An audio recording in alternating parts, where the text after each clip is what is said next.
At her husband's company gala, the guard glanced at her and said, "Sorry, guests wait outside." She stood there, humiliated, her 2 children beside her. Inside, her husband smirked, leaned close, and whispered, "You wouldn't fit in here anyway." Every other spouse sat proudly beside their partner, but she stood alone, watching him laugh with his assistant. That night, her children saw everything, the insults, the disrespect. Later, when he tried to take them home in his luxury car, both kids shook their heads and said, "We're going with Mom." She quietly unlocked her phone, sent one message to the board, and walked away with her children as his entire world began to unravel. Hi, my beautiful family. Welcome back to Mr. Peter Stories. May the Almighty breathe peace into your hearts and light your path with his eternal grace. May he wrap your days in comfort, your nights in calm, and your homes in blessings that never end. May every woman walk with the dignity of a queen, every man with the strength of faith, and every child with a spirit pure as morning light. I pray your pain turns into power, your tears into wisdom, and your silence into strength. May love fill your home, may forgiveness heal your heart, and may hope never leave your side. Wherever you go, may angels guide your steps and protect your dreams. If your heart is true, like the video. If your love is real, write, "I am with Mr. Peter." Barbara Norris had ironed his tuxedo 3 times that evening, her hands trembling not from exhaustion, but from hope, the foolish kind that still believed her husband would remember who held his hand when he had nothing. The fabric was perfect now, crisp black shoulders without a single wrinkle. The bow tie she'd spent 20 minutes adjusting until it sat just right. Frederick would look distinguished tonight at the gala celebrating his empire, and maybe, just maybe, he'd look at her the way he used to, the way that made her believe building a life together meant they'd always stand side by side.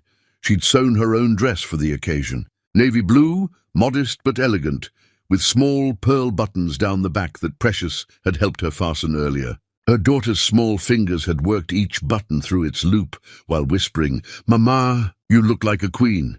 Barbara had smiled then, kissed the top of Precious's head, and chosen not to mention that queens usually get invited to the palace, not left wondering if there's room for them at the table. The earrings Frederick gave her on their wedding day hung from her ears, simple gold hoops that had cost him 2 weeks. Salary back when 2 weeks' salary meant something because they were building dreams together, brick by brick, sacrifice by sacrifice. She touched them now as she stood outside Leonard Industries' grand headquarters, the building that used to have her name on the founding documents before Frederick's lawyers made those papers disappear.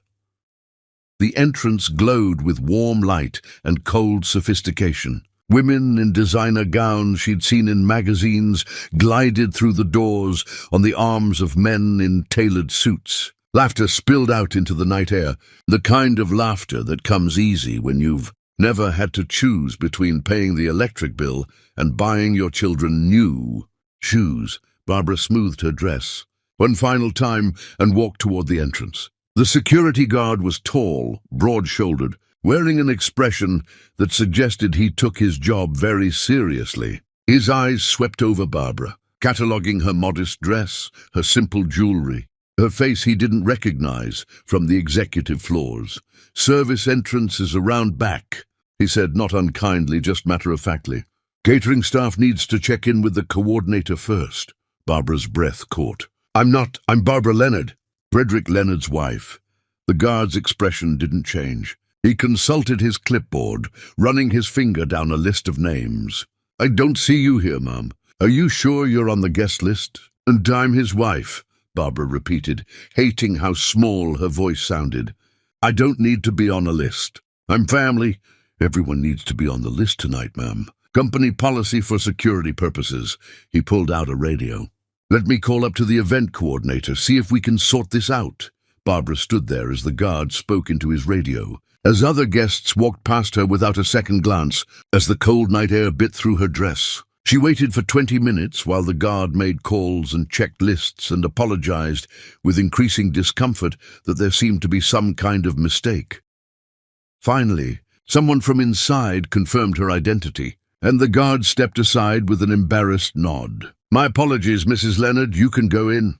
She walked through doors that should have opened for her automatically, past the guard who'd mistaken her for hired help, and into a ballroom that took her breath away for all the wrong reasons. Crystal chandeliers hung from vaulted ceilings like frozen fireworks. Tables draped in ivory cloth held centerpieces of white orchids and flickering candles. A string quartet played in the corner, their music weaving through conversations and clinking champagne glasses. Everything was beautiful, elegant, expensive, a celebration of success that felt like standing in a museum of someone else's life. Barbara's eyes found the main table immediately. Every executive sat with their spouse beside them. Jonathan Richards and his wife Claire, holding hands under the table like newlyweds. David Patterson with his arm around his wife's shoulders, whispering something that made her laugh. Gerald Foster feeding his wife a bite of appetizer, playful and intimate. And there was Frederick, center of the table, commanding attention like he commanded everything now. His tuxedo, the one she'd ironed, fit him perfectly. His smile was bright and confident as he spoke to the people around him, gesturing with the ease of a man who belonged exactly where he was. Next to him sat Simone. She was stunning in the way magazines define stunning. Sharp cheekbones, flawless skin, a red dress that probably cost more than Barbara's monthly grocery budget. Her hand rested on the table dangerously close to Frederick's.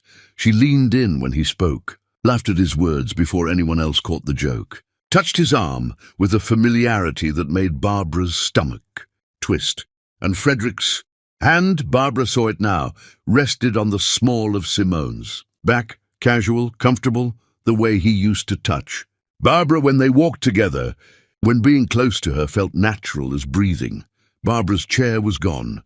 Every other spouse had a seat of honor beside their partner. Every other wife or husband sat at that main table, included, acknowledged, celebrated as part of their partner's success. But Barbara's place didn't exist.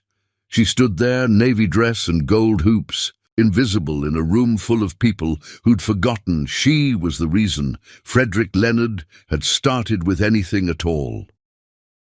She moved through the crowd toward the table, her heart pounding against her ribs like it was trying to escape before the rest of her realized what was happening.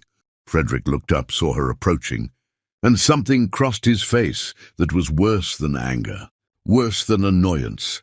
Embarrassment. He was embarrassed by her presence. Frederick stood quickly, intercepting her before she reached the table. His hand gripped her elbow, not gently, not the way you touch someone you love, but the way you steer something out of place, back to where it belongs. "What are you doing here?" His voice was low, controlled, the kind of quiet that's more violent than shouting. "It's your gala," Barbara whispered. "I wanted to support you. I wanted to support me." Frederick's laugh was cold. "By showing up looking like someone's schoolteacher and making everyone wonder who let you in." The words hit like physical blows. Barbara felt her face flush hot, her throat closing around responses that wouldn't come. Frederick pulled her further from the table into a corner where the music and conversation covered their words. "You wouldn't fit in here anyway, Barbara. These people speak a language you never learned. They understand ambition, success, excellence. What do you understand? Chalk dust and spelling tests?" "I understand loyalty," Barbara said, her voice shaking. "I understand sacrifice. I understand staying up until 3 in the morning, helping you prepare presentations when you were nobody. I understand. You understand nothing about my world now." Frederick's eyes were hard, distant, like he was looking at a stranger who'd wandered into his life by mistake. "You're an anchor, Barbara. You always have been. I just didn't realize how heavy you were until I started trying to rise." He released her elbow and adjusted his tuxedo jacket, smoothing away the wrinkles their confrontation had created. "Go home. This isn't your place anymore." Frederick walked back to the main table without looking back. He slid into his seat beside Simone, who placed her hand on his arm with a concern that looked practiced and said something that made him smile. The smile Barbara used to believe was only for her.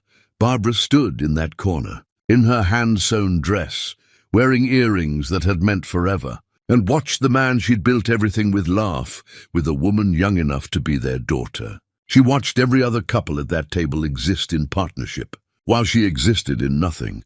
The coat-check attendant asked if she needed anything. Barbara shook her head and stayed exactly where she was for 2 more hours. She watched Frederick give a speech about determination, about never giving up on your vision, about surrounding yourself with people who elevate you rather than diminish your potential. The room erupted in applause. Simone stood, clapping enthusiastically, her eyes on Frederick like he'd just announced the cure for mortality. Barbara clapped too, slowly, mechanically, the sound of her palms meeting barely audible over the thunder of validation Frederick received from everyone except the woman who'd validated him first. When the gala ended, when the last guests filtered out laughing and drunk and satisfied with their successful evening, Barbara finally moved. She walked through the emptying ballroom, past the wilting orchids and guttering candles, past the security guard who apologized again for the earlier confusion. She walked 32 blocks home in heels that weren't made for breaking.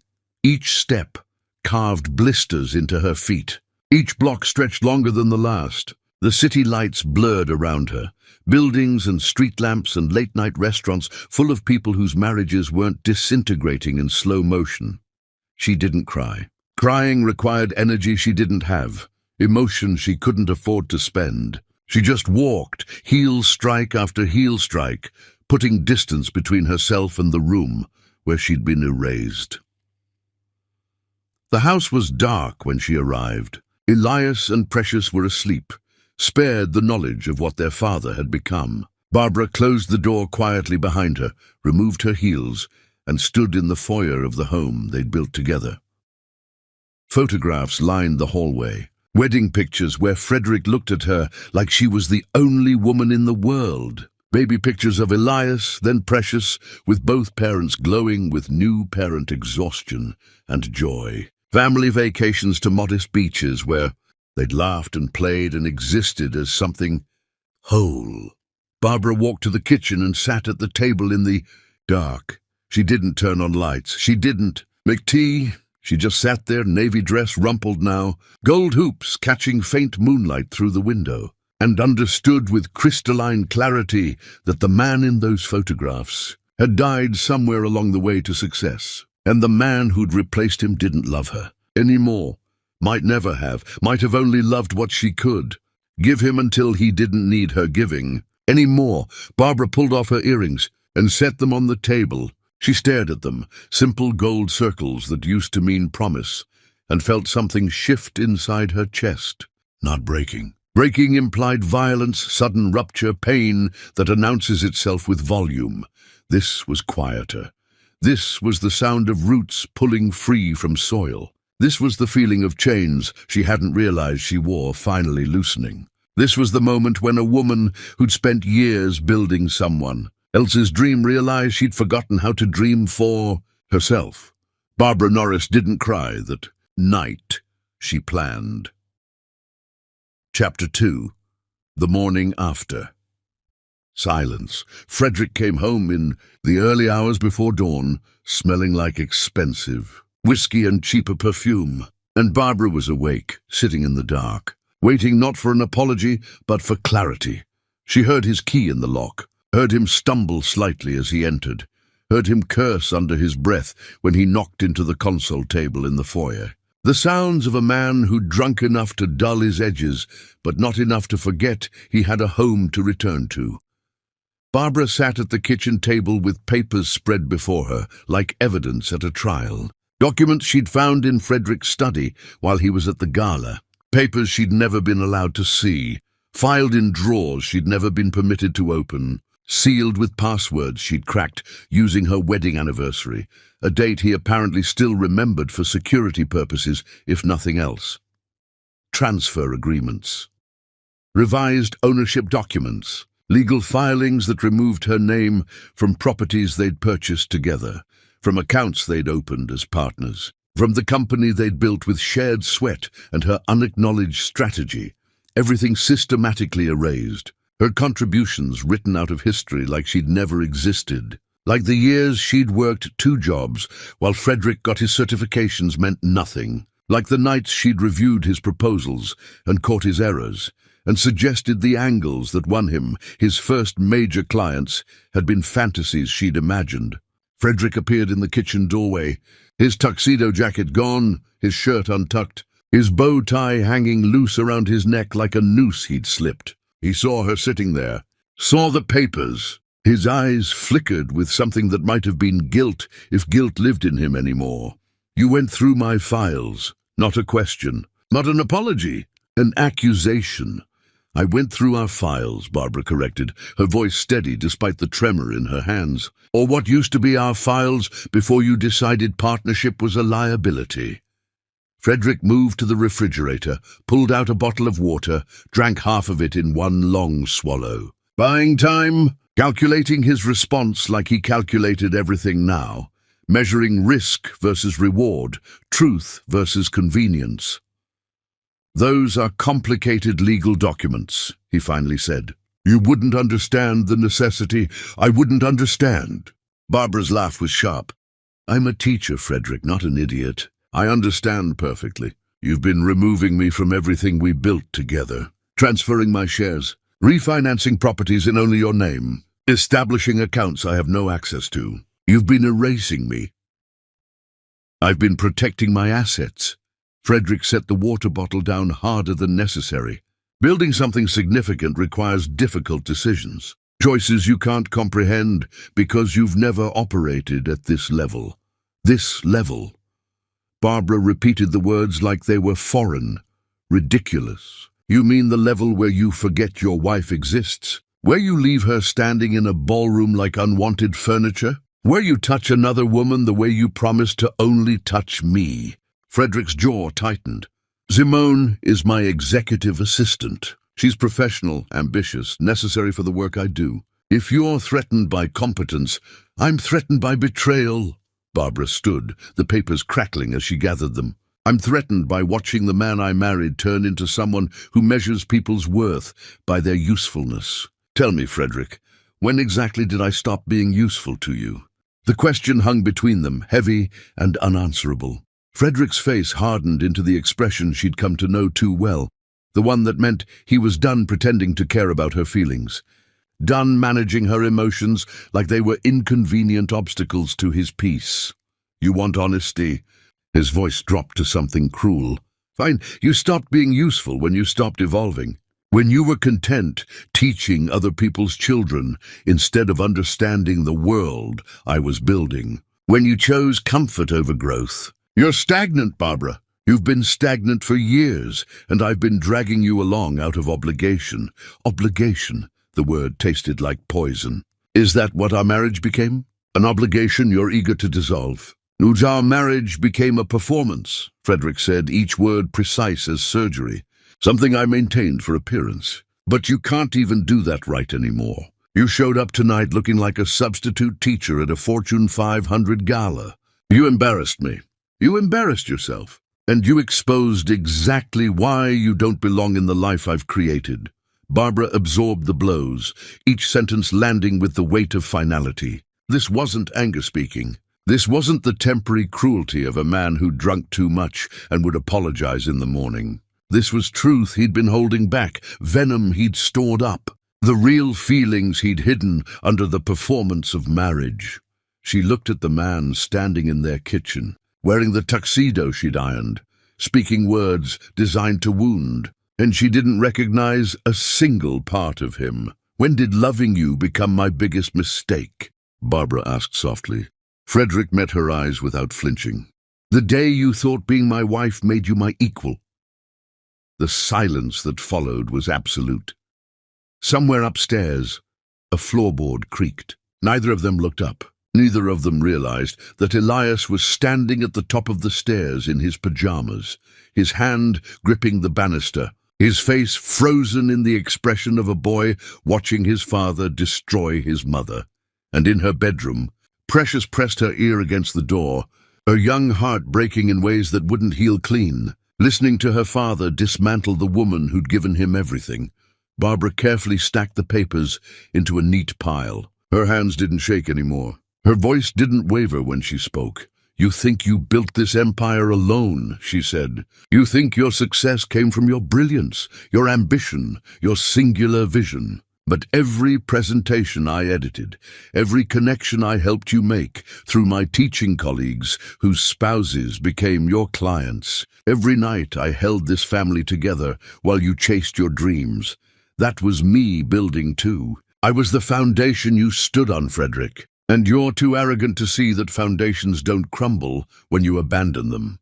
They just stop supporting your weight."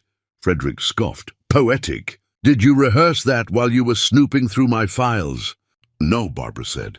"I realized it while watching you pretend I don't exist, while standing in a room full of couples who still know how to love each other, while walking home alone in the dark because the man I married decided I'm not worth a car ride." She moved past him toward the doorway. The papers clutched against her chest like armor. "Barbara!" Frederick's voice stopped her. She turned, and for a moment, a single, breathless moment, she thought maybe he'd heard himself, maybe he'd seen what he was destroying, maybe he'd remember the man he used to be. "Make sure you're out of the bedroom before I come up," he said. "I need actual sleep tonight, not your pathetic tears." Barbara didn't respond. She climbed the stairs slowly, each step measured and deliberate. She passed Elias on the landing. Their eyes met, and in that glance everything unspoken was understood. Her son's face held rage and heartbreak, and a terrible premature understanding of exactly who his father had become. She touched his shoulder gently as she passed. "Go back to bed, sweetheart. Everything will make sense in the morning." But Elias didn't move. He stood there watching his mother disappear into the guest room, watching his father stumble toward the master bedroom, and understanding that some things would never make sense again.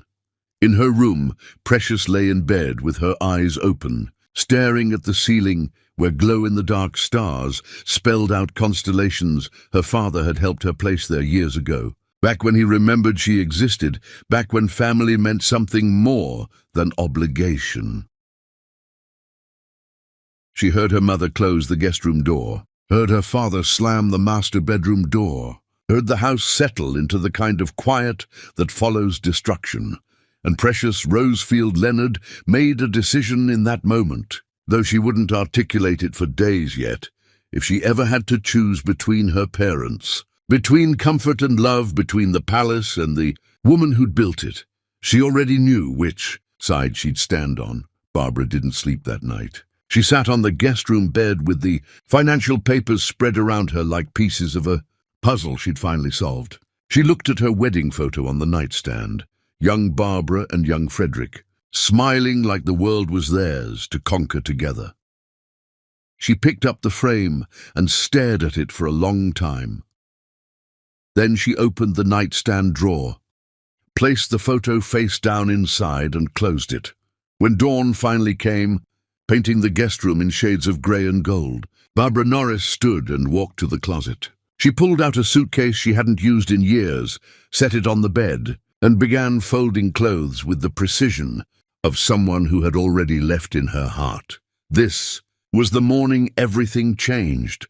This was the moment. Calculation became action. This was the day Barbara stopped being Frederick Leonard's wife and started becoming herself again. Chapter 3. The Choice That Broke Him. Frederick assumed his children would choose the mansion with the pool, the private school with the prestige, the life where money solved every problem except the one that mattered. He forgot they had her heart. The sound of Barbara packing woke the house. Not loud, not dramatic, just the quiet rustle of clothes being folded, drawers opening and closing, hangers sliding across rods. The sound of departure in its earliest stages, before tears, before drama, just practical preparation for survival. Frederick emerged from the master bedroom near noon, his face puffy from alcohol and restless sleep. His expensive pajamas wrinkled in ways his tuxedo never would be. He found Barbara in their bedroom. No, his bedroom now, he'd made that clear, carefully removing her clothes from the walk-in closet. A single suitcase sat open on the bed. Not the large designer luggage they'd purchased for the European vacation they never took because Frederick was always too busy. Just a simple black bag, medium-sized, the kind that fits in an overhead compartment because economy passengers don't get checked luggage privileges for free. "What are you doing?" Frederick's voice carried more irritation than concern, like she was rearranging furniture without consulting him rather than dismantling their marriage. "Leaving." Barbara continued, folding a sweater, creasing it precisely down the middle. "I think you made that decision for both of us last night. I'm just executing what you clearly wanted." Frederick laughed, the sound harsh in the quiet room. "You're leaving? Where exactly do you think you're going? You have no job, no savings, no—" "I have my sister." Barbara placed the sweater in her suitcase. "I have Lydia's guest room. I have my teaching certification. I have everything I need except self-respect if I stay here." "Fine." Frederick shrugged, the gesture casual, dismissive. "Go, run to your sister. Play the victim. But understand this, Barbara. Elias and Precious stay here." Barbara's hands stilled on a blouse she'd been folding. "Excuse me?" "You heard me." Frederick moved further into the room, his posture straightening into the boardroom stance he used when negotiating deals. "The children remain in this house, in their school, in their life. You don't get to disrupt them because you're having some kind of emotional crisis." Emotional crisis. Barbara turned to face him fully. "Is that what you call realizing your husband despises you? Is that what you call discovering you've been systematically erased from your own life? And call it whatever helps you sleep at night." Frederick's eyes were cold, calculating. "But those kids have comfort here, stability, opportunity. You think you can provide that in your sister's apartment? You think you can give them what I can?" The bedroom door opened. Elias stood in the doorway, fully dressed despite the early hour, his expression unreadable. "Are you really leaving, Mom?" Barbara's voice softened immediately. "Sweetheart, Don't answer him," Frederick interrupted. "Elias, your mother is upset right now. She's making rash decisions that she'll regret. You don't need to worry about any of this." Elias ignored his father completely, his eyes locked on Barbara. "If you're leaving, what happens to us?" Frederick stepped forward, placing a hand on Elias's shoulder with performative paternal concern. "You stay here, son, where you belong, where you have everything you need." "I didn't ask you."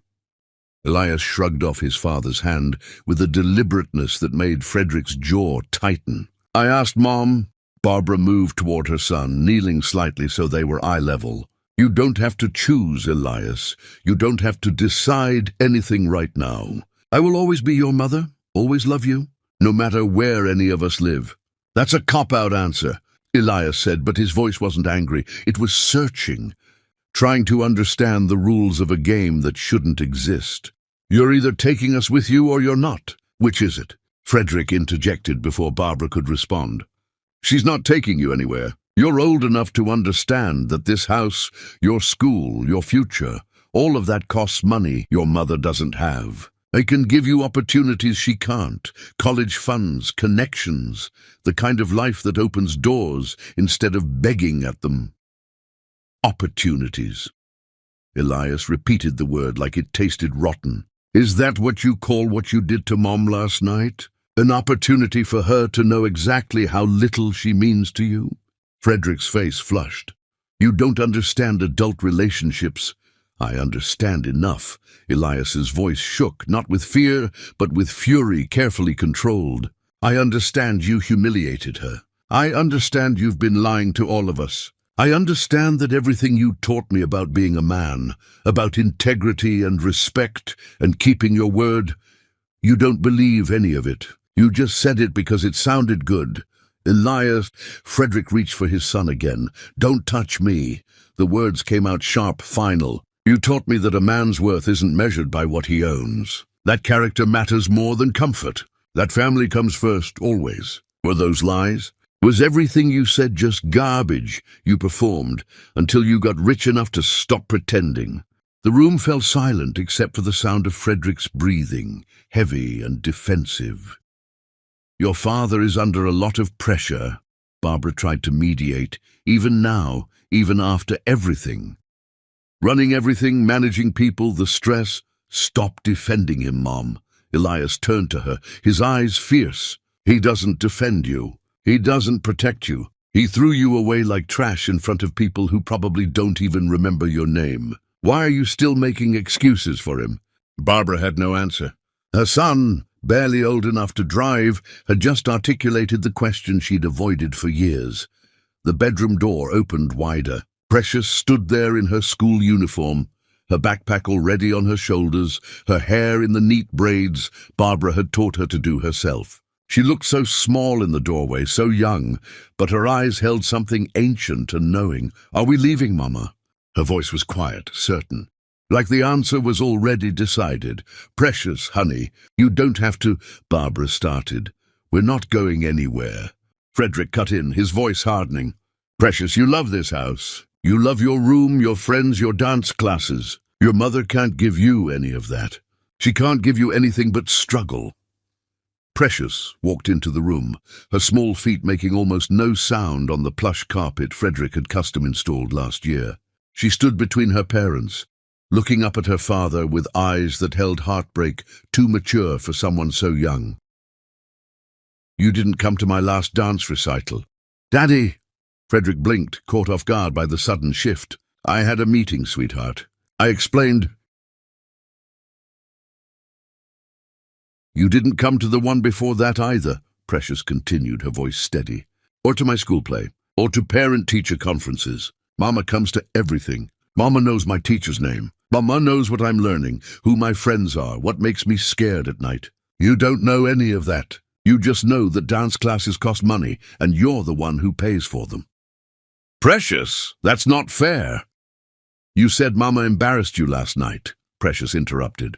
You said she doesn't belong in your world anymore. But Mama is my world. She's the only part of this house that feels like home. Everything else is just stuff. Pretty stuff. Expensive stuff. But stuff doesn't hug you when you have nightmares. Stuff doesn't help you with homework or make you soup when you're sick. Mama does that. You just pay for stuff and think that's the same thing as being a father. Frederick's face had gone pale. I provide everything for you. Everything you have, everything you are. I'm not here because of what you provide, Precious said. I'm here because Mama made me feel like I matter. You make me feel like I cost too much. The silence that followed was devastating. Barbara's eyes filled with tears she refused to let fall. Elias looked at his little sister with a mixture of pride and grief. Frederick stood frozen, his carefully constructed arguments disintegrating under the honest assessment of a child who'd seen more than he'd realized.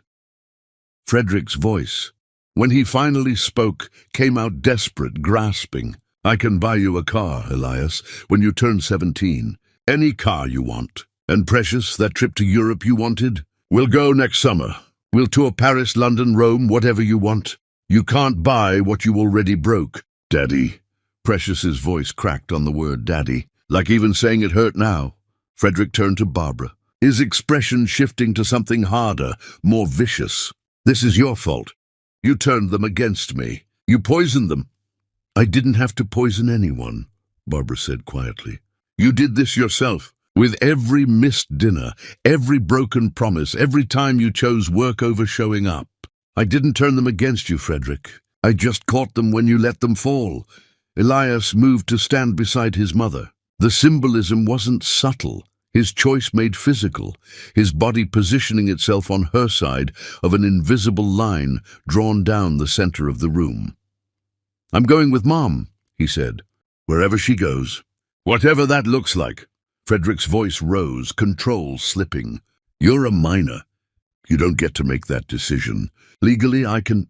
Legally, I can walk out this door, Elias shot back. And I will. Every single day. You can drag me back here, but you can't make me stay. You can't make me respect you. You can't force me to forget what you did to the woman who sacrificed everything so you could become someone who thinks sacrifice is weakness. Precious took her mother's hand. I choose Mama too. I already packed my favorite things last night. They're in my backpack. Barbara looked down at her daughter. This tiny girl carrying a backpack that suddenly represented everything meaningful in her life, and something inside her chest both shattered and healed simultaneously. You don't have to do this, Barbara whispered to both children. I will love you exactly the same, no matter what you choose. This isn't about taking sides. Yes, it is, Elias said. It's always been about sides. We just didn't realize it until now. And we're choosing love over money. We're choosing the parent who shows up over the parent who just sends checks. We're choosing you, Mom. We already did. Frederick looked at his family, his wife, his son, his daughter, all standing together on one side of the room while he stood alone on the other. He saw his empire reflected in their eyes, saw his success measured by their rejection, saw the cost of his ambition totaled in the space between them. You'll be back, he said, his voice hollow but stubborn. When you realize how hard it is out there, when you run out of money and options and fantasy notions about love conquering all, you'll come back. And I won't be waiting with open arms. Barbara picked up her suitcase. We won't be coming back. We don't need everything, Precious said, squeezing her mother's hand tighter. We just need each other. They walked out of the bedroom together, Barbara, Elias, and Precious, leaving Frederick standing among designer furniture and custom carpeting and all the expensive emptiness he'd chosen over them. Frederick watched them descend the stairs, heard the front door open and close, heard the car start, Barbara's old sedan that he'd been planning to replace with something newer, something that wouldn't embarrass him in the driveways of his colleagues. He stood at the bedroom window and watched them drive away, certain they'd realize their mistake within days. He was wrong. They never came back, and Frederick Leonard stood in his empty mansion, surrounded by everything he'd gained and nothing that mattered, finally understanding the difference. Chapter 4. The Weight of New Beginnings. Barbara's sister's apartment was 1,700 square feet smaller than their old house, but for the first time in years, they could breathe without permission. The building stood in a neighborhood Frederick would have called transitional, with the kind of disdain people use when they mean poor but want to sound diplomatic. Lydia lived on the 3rd floor, accessible only by stairs that creaked protest with every step. The hallway smelled like someone's cooking, spices Barbara couldn't name, but that made her stomach growl despite the knot of anxiety living there permanently now. Lydia opened the door before Barbara could knock, like she'd been watching through the peephole waiting for them. She was older than Barbara by 4 years, greyer by circumstance, divorced by choice, and more genuinely happy than anyone Barbara had seen in the circles Frederick travelled. "Get in here," Lydia said, pulling Barbara into a hug that lasted long enough to matter. "Took you long enough to wake up." They entered the apartment in a single-file line that felt like refugees seeking asylum. Elias carried the suitcase. Precious clutched her backpack like it contained crown jewels instead of stuffed animals and sketch pads. Barbara carried nothing but exhaustion and the terrifying freedom of having finally chosen herself. The apartment was small but lived in, filled with mismatched furniture and photographs of people who smiled because they wanted to, not because cameras required it. Plants thrived on every available surface. Books stacked in corners like small literary towers. The television was old but functional. The couch had seen better decades, but offered comfort anyway. "You'll take my room," Lydia said, already moving toward the hallway. "I'll sleep on the couch." "Absolutely not," Barbara protested. "We're already imposing. Your family, not imposing. And I've been falling asleep watching television for the past 2 years anyway. Might as well make it official." Lydia pointed at Elias and Precious. "You two will share the second bedroom. It's got bunk beds left over from when my kids lived here." Top bunk is prime real estate, by the way. Battle it out amongst yourselves. Precious's eyes lit up for the first time since they'd left the mansion. Bunk beds? Really? Really. And the bottom bunk has a reading light, so don't let your brother convince you the top is better just because it's higher. Elias managed a small smile, the first crack in the stoic armor he'd worn since the confrontation with his father. I'll take bottom bunk. Heights aren't my thing anyway. They settled in with the awkward efficiency of people trying not to burden each other. Barbara insisted on taking the couch despite Lydia's protests. Elias and Precious unpacked their minimal belongings into a bedroom approximately the size of Precious's walk-in closet at home. No one complained. No one mentioned what they'd left behind. They moved forward because backward wasn't survivable. That first night, Barbara lay on Lydia's couch, staring at a ceiling with a water stain shaped vaguely like a bird, and conducted a mental inventory of her resources. Cash on hand, $234. Savings account, $3,166. The account Frederick had forgotten existed because he'd stopped caring about Barbara's finances years ago. Credit cards, none that Frederick couldn't freeze with a single phone. Call, job prospects, teaching positions that wouldn't materialize mid-semester without connections she no longer had access to. Debts. None, thankfully, except the unpayable kind owed to children who'd sacrificed comfort for love. The mathematics of survival felt impossible. Morning came too soon and too late simultaneously. Barbara woke to sunlight streaming through windows without curtains expensive enough to block it perfectly. She smelled coffee. Real coffee, not the specialty bean imported nonsense Frederick had insisted on, and followed the scent into Lydia's tiny kitchen. "How'd you sleep?" Lydia asked, pouring Barbara a mug without waiting for an answer. "I didn't," Barbara admitted. But lying down felt productive anyway. Lydia slid the mug across the small table. "What's your plan?" "That survived today. Reassess tomorrow. Repeat until it feels less terrifying." "Solid plan." Lydia sat across from her. "It can cover rent and groceries for a few weeks while you figure things out." "No arguments. I watched what that man did to you for years. Consider it back payment for every time I bit my tongue instead of telling you to leave." Tears threatened, but Barbara blinked them back. Crying felt like luxury she couldn't afford. "Thank you for everything. For not saying, 'I told you so.'" "The day isn't over yet," Lydia said with a grin that made Barbara laugh despite everything. Elias emerged next, already dressed for school, his face carefully blank in the way teenagers mask panic. "How do I get to school from here?" Barbara's heart sank. She hadn't thought about transportation, about the logistics of maintaining normalcy when everything had imploded. "I'll drive you. It's 40 minutes, but that's almost an hour of gas every day," Elias said quietly. "Gas you need money to buy." The unspoken math hung between them, brutal in its honesty. "Maybe I should transfer schools," Elias suggested. "Somewhere closer. The district school is probably fine." "Your senior year," Barbara started, "doesn't matter if it bankrupts us." Elias's voice was matter-of-fact. "Practical, too adult for someone who should still be worried about nothing heavier than college applications. I can transfer, make new friends. It's fine." It wasn't fine, and they both knew it. But fine was a luxury they'd given up when they chose love over money. Precious appeared in the doorway, her school uniform slightly wrinkled from being packed in a backpack. "Can we eat breakfast?" "Of course, baby." Barbara moved toward the kitchen, mind racing through the inventory of Lydia's pantry, the cost of groceries, the mathematics of feeding 2 growing children on a budget that didn't exist.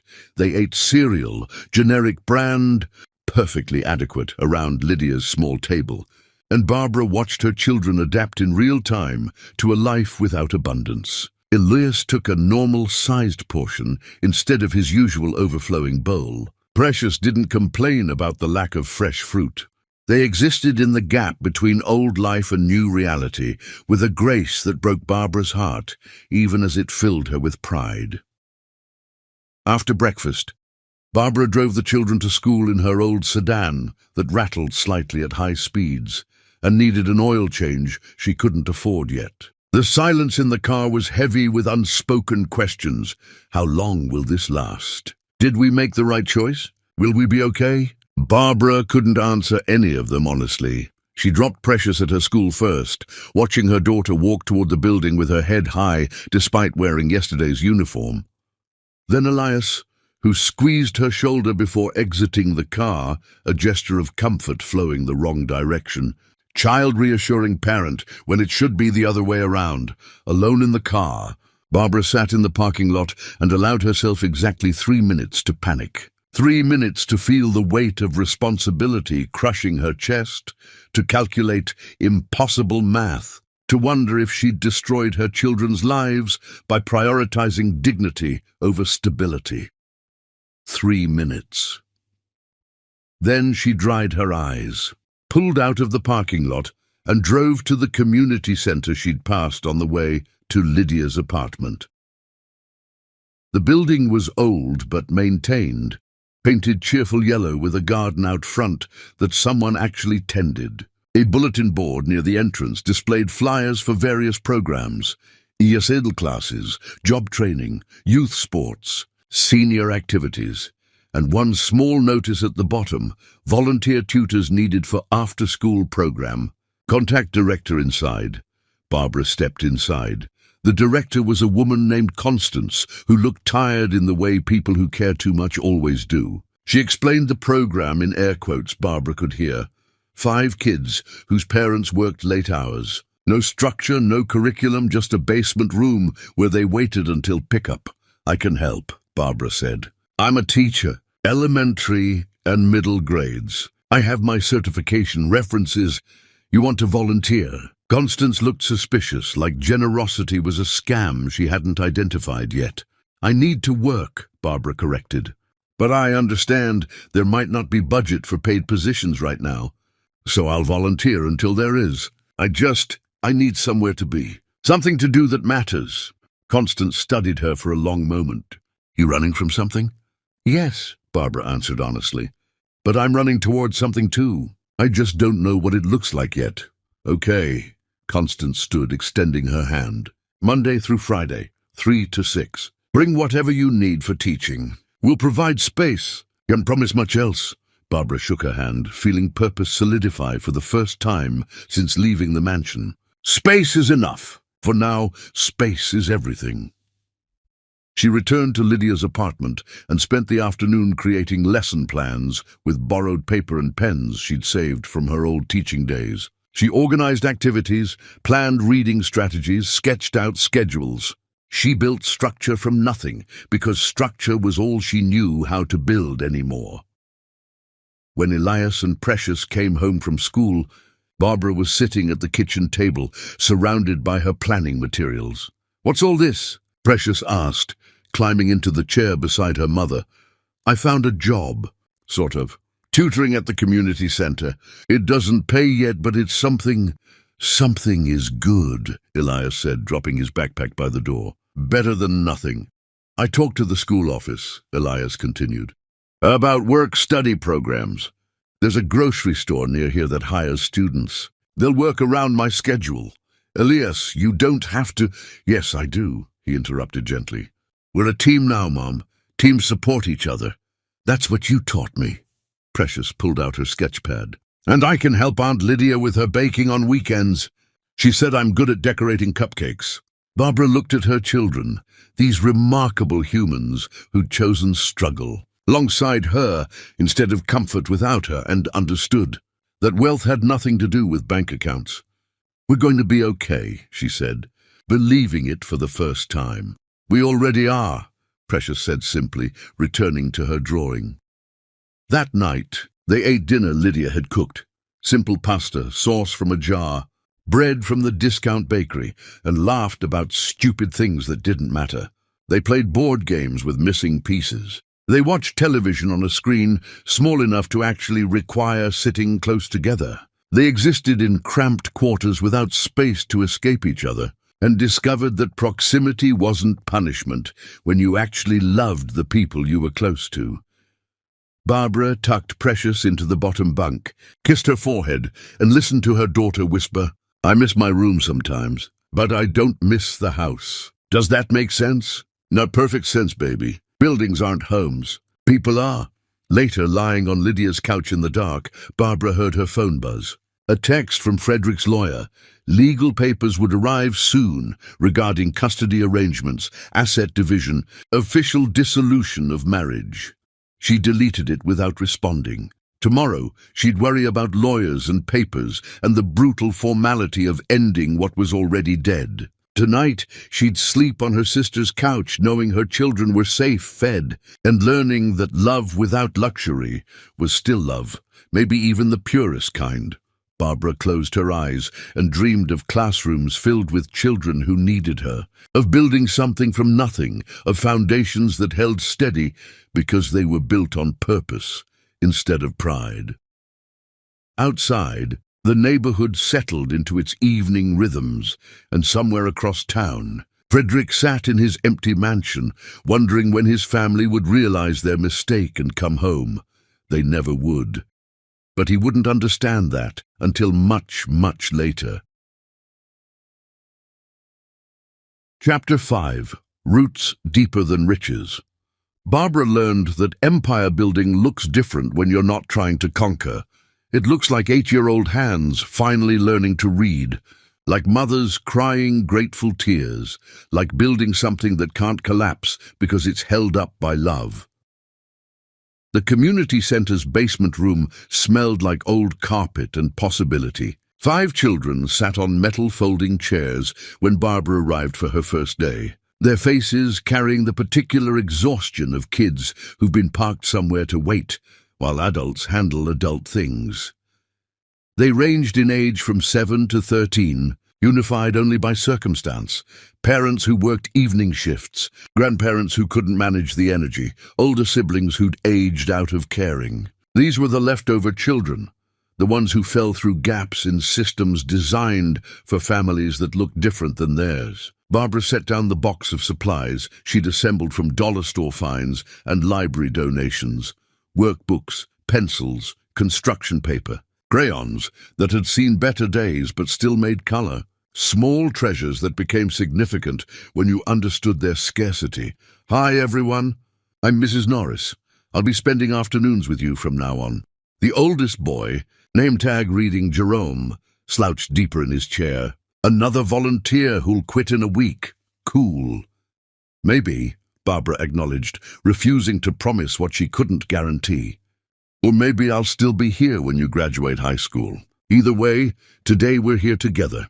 So let's make it count." She started with introductions, learned names and favorite subjects, and the small details that make children feel seen. Jamal loved dinosaurs. Sheila wanted to be a veterinarian but couldn't spell it. Daniel read at a kindergarten level despite being older. Yolanda drew constantly, beautiful sketches that suggested talent without training. And Jerome, the skeptic, loved history, but pretended not to care about anything. Barbara adapted her curriculum instantly, pulling lesson threads from their interests rather than imposing structure they'd resist. She turned Jamal's dinosaur obsession into a paleontology unit. She had Sheila research animal medicine, teaching spelling through passion. She worked with Daniel one-on-one, patient and encouraging, celebrating tiny victories like decoding 3-letter words. Precious arrived after her own school let out, skipping into the room with art supplies she'd carried all day. "Can I help, Mama?" The children perked up, curious about this addition to their afternoon. "This is my daughter, Precious. She's going to work with anyone interested in art projects." Precious beamed, already spreading out paper and markers. "Who wants to draw their favorite animal? I'll show you how to add details that make them look real." Yolanda gravitated toward Precious immediately, 2 artists recognizing kinship. Within minutes, they were sketching together. Precious demonstrating shading techniques she'd learned in expensive art classes she'd never mentioned to kids who'd never had them. Elias appeared an hour later, still wearing his grocery store uniform, Exhaustion evident but determination stronger. Sorry I'm late, Mom. Shift ran over. What do you need? Barbara's heart squeezed watching her son, who should be playing sports or video games, instead volunteering to help after working for minimum wage because they needed every dollar. Jerome's working on a history project about the civil rights movement. You took that unit recently. Think you could help him research? Elias dropped his backpack and pulled up a chair beside Jerome, who immediately bristled at the intrusion. I can do it myself. I know, Elias said easily. But sometimes having someone to bounce ideas off makes the work better. You pick the topic. I'll just listen and help you find sources. Deal? Jerome studied Elias suspiciously, looking for the catch, the superiority, the judgment. Finding none, he relaxed incrementally. Fine, but I'm writing it. I don't need you to do my work. Wouldn't dream of it. Barbara watched her children integrate seamlessly into this makeshift classroom. Watched them give freely of energy they didn't have. Watched them understand, without being told that teaching isn't about superiority. It's about scaffolding others toward their own potential. The weeks accumulated into patterns. Barbara arrived at the center every afternoon, with lessons planned around donated materials, and creativity stretched thin. Enrollment grew from 5 children to 12, then 17, then 25 as word spread through the neighborhood about the teacher who actually cared, who showed up consistently, who saw potential instead of problems. Parents began staying after pickup, asking questions about their children's progress, expressing gratitude Barbara hadn't earned yet, but appreciated anyway. Mrs. Norris, Sheila's reading at home now, one mother said, her voice thick with emotion. She hates reading, hated it, but she's reading now, every night. How did you do that? I didn't do anything, Barbara said honestly. Sheila decided she wanted to. I just provided books about animals she couldn't resist. The community center director, Constance, appeared in the doorway one afternoon 6 weeks into Barbara's volunteer tenure. Can we talk? Barbara's stomach dropped. This was it. The moment they'd decide one volunteer teacher wasn't worth the space, wasn't producing measurable results fast enough, wasn't... We got a small grant, Constance interrupted Barbara's spiral. Not much, but enough to pay you. It's part-time, barely minimum wage, but if you're interested... Yes. Barbara's response came before Constance finished the sentence. Absolutely yes. You didn't let me tell you the amount. Doesn't matter. If it's legal and covers gas money, I'm in. Constance smiled, tired but genuine. You're either desperate or dedicated. Haven't decided which yet. Both, Barbara admitted. Desperately dedicated. The paycheck wasn't much. $400 every 2 weeks. Poverty wages for professional work. Barbara had never been more grateful for money in her life. It meant food security. It meant not leaning entirely on Lydia. It meant dignity earned through labor instead of granted through marriage. She cashed her first check at a corner store that charged 3% but offered immediate access. Then took Elias and Precious to the grocery store they'd been avoiding because their list always exceeded their budget.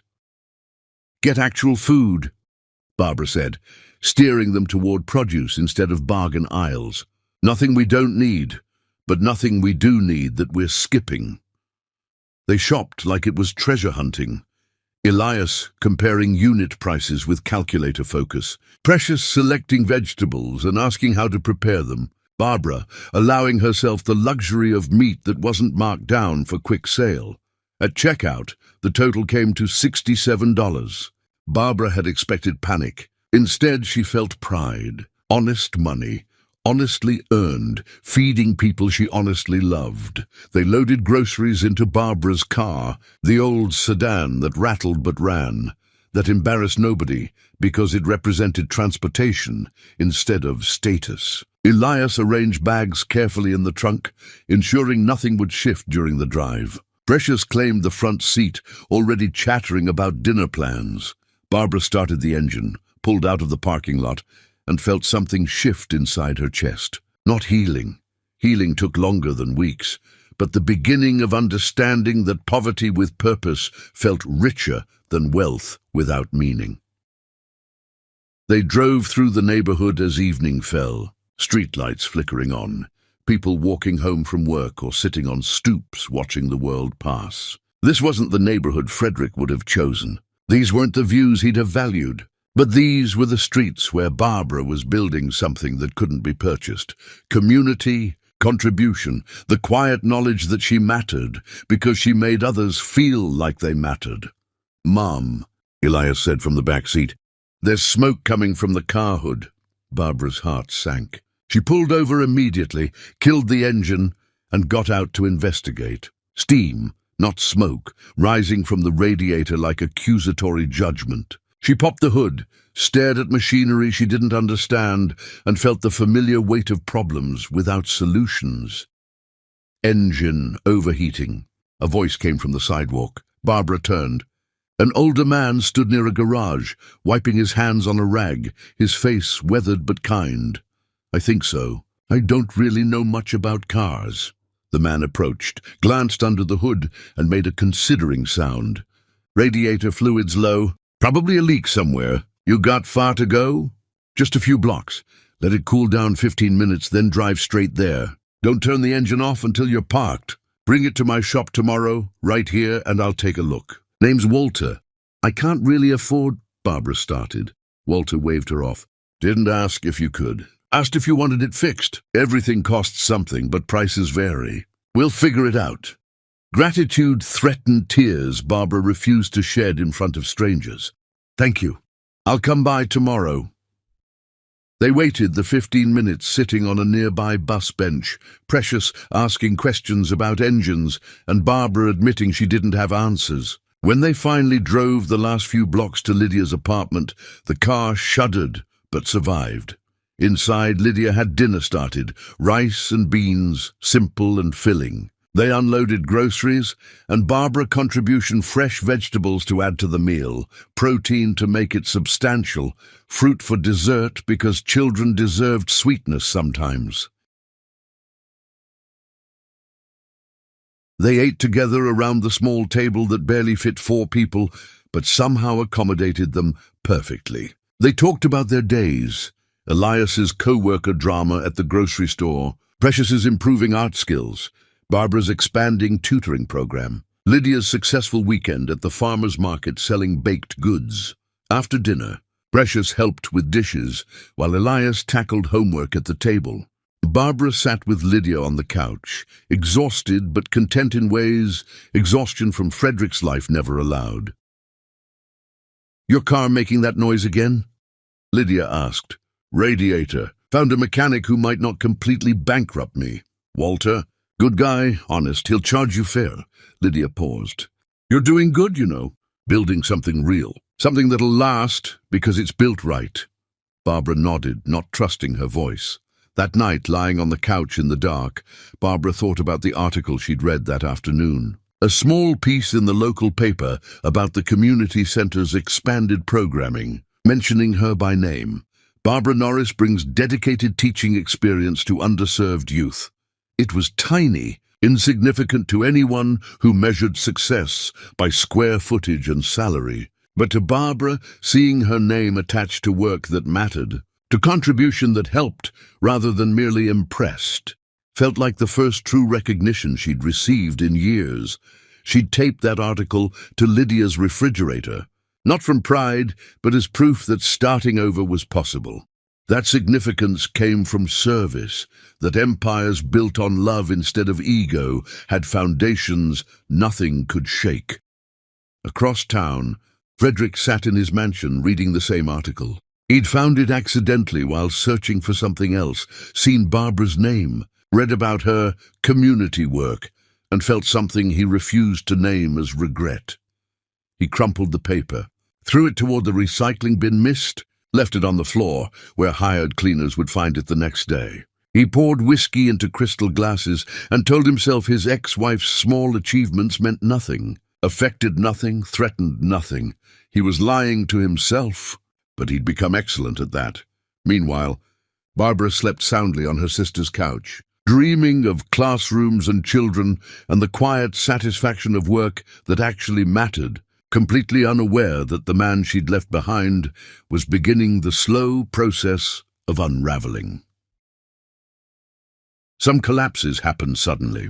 Others take time, brick by brick, decision by decision, until the structure that seemed so solid proves itself hollow. Frederick's collapse was just beginning, and he had no idea how far he'd fall before hitting something solid enough to hold his weight. Chapter 6, The Empires. First cracks, Frederick Leonard discovered that loyalty, purchased with paychecks, disappears the moment the checks get smaller, and Simone's devotion lasted exactly as long as his quarterly profits. The audit notification arrived on a Tuesday morning.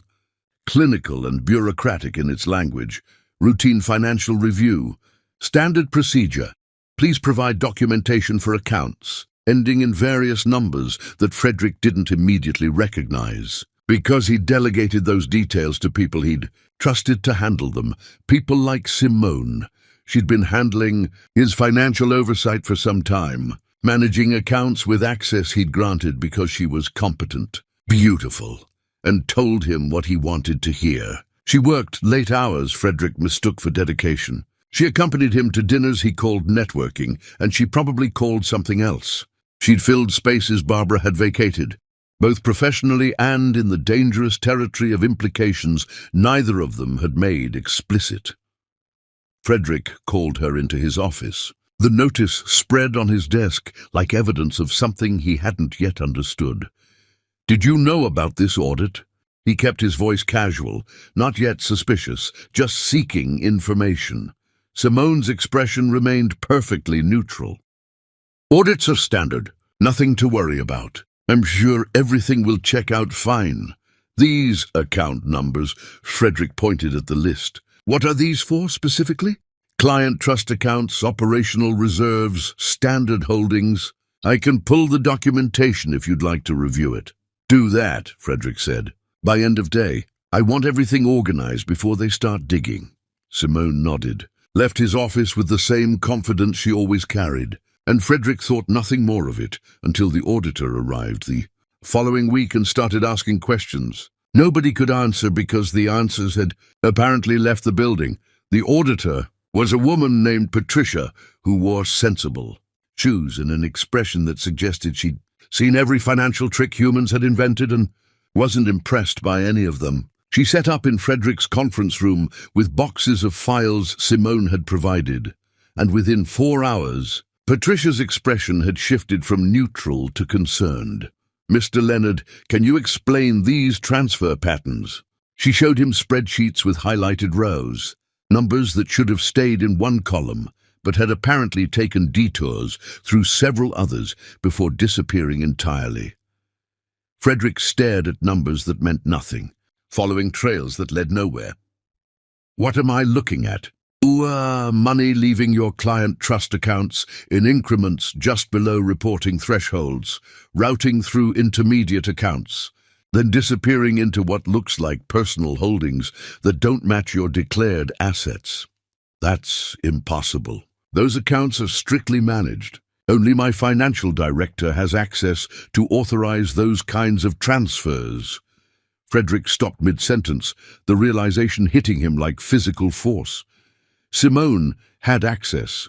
Simone had authorization. Simone had been managing these accounts for 18 months, while Frederick had been too distracted, building his image and destroying his marriage, to notice patterns that should have raised immediate red flags. "Where is Miss Simone Caraway?" Patricia asked, her tone suggesting the question wasn't casual curiosity. "I'll find her." Frederick stood, his movements sharp, with barely controlled panic. Simone wasn't at her desk, wasn't in the building, wasn't answering her phone or responding to messages that grew increasingly urgent as Frederick's understanding of the situation crystallized into something close to catastrophe. He called his lawyer, called his accountant, called every board member with growing desperation as the scope of Simone's theft emerged from documents she'd carefully curated to hide exactly what she'd been doing. She'd stolen systematically methodically, with the kind of precision that suggested experience. Small amounts at first, testing security protocols, then larger sums as she understood where the gaps existed, where oversight failed, where Frederick's trust had created vulnerability. The total, when finally calculated, approached $700,000. Not enough to destroy Frederick completely, but enough to crack foundations, trigger investigations, raise questions among investors about competency and security, and whether Leonard Industries was a reliable place to entrust capital. Frederick sat in his office long after everyone else had left, staring at financial statements that revealed his own stupidity in clinical detail. He'd been so focused on image, on appearing successful, on surrounding himself with attractive competence, that he'd never actually verified that competence was real. He'd chosen Simone because she made him look good, because having her beside him suggested virility, relevance, power, because Barbara had made him feel ordinary and Simone had made him feel exceptional. And he'd valued exceptional over honest, without considering that exceptional people rarely waste time making mediocre men feel important. His phone buzzed. A text from an unknown number. "You taught me everything, Frederick. Take what you want when you want it, from whoever's too weak to stop you. Thank you for the education. And the money?" Frederick threw his phone across the office, watched it shatter against the wall, and understood with brutal clarity that he'd been played by someone who'd learned manipulation from watching him practice it on others. The lawsuit started within days. Clients whose money Simone had stolen demanding restitution. Investors panicking about security vulnerabilities and pulling funding. Board members calling emergency meetings where Frederick's competence was questioned with increasing bluntness.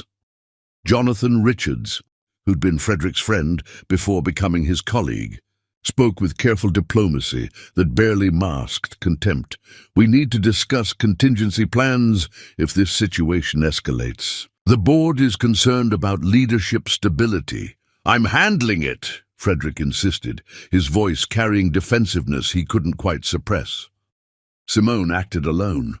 "This is contained." "Is it?" David Patterson leaned forward, his expression skeptical. "Because from where I'm sitting, this looks like systematic oversight failure. The kind that makes people wonder what else we're not seeing." The meeting deteriorated from there, polite concerns evolving into pointed criticisms. Frederick's authority eroding in real time as men who'd followed his leadership began questioning whether that leadership had ever been sound. He left the boardroom feeling something he hadn't experienced in years, genuine fear. Not worry about appearance or reputation, but actual fear that everything he'd built might collapse. That the empire he'd sacrificed his family to create was built on foundations as hollow as his relationships. The phone calls from friends, people he'd called friends, stopped coming. Invitations to galas and golf outings dried up. The professional network he'd cultivated revealed itself to be transactional, built on success rather than loyalty. And success in question made him a liability better avoided. Gerald Foster, who'd always laughed loudest at Frederick's jokes, declined dinner plans with an excuse so transparent it barely qualified as polite. Claire Richards stopped returning Barbara's, no, not Barbara's. Those were Frederick's calls now, stopped returning his calls entirely. Frederick discovered that social capital evaporated faster than financial capital, and he was losing both simultaneously. He tried calling Barbara once, late at night, whiskey brave and desperate for the kind of support she used to provide without being asked. His finger hovered over her contact, the one he hadn't deleted, because deleting it would mean admitting she was gone permanently. And after 30 seconds of hovering, he chickened out, set the phone down, and poured another drink instead. She wouldn't help him. Why would she? He'd destroyed her publicly, dismissed her contributions, treated her like an embarrassing relic of a life he'd outgrown. She owed him nothing, and he couldn't bring himself to beg from the woman he'd scorned. Pride, even in collapse, was a stubborn companion. The investigation expanded. Authorities got involved, asked questions Frederick couldn't answer, implied incompetence he couldn't refute. His lawyers worked overtime on damage control, their billable hours adding to mounting financial pressure that grew heavier daily.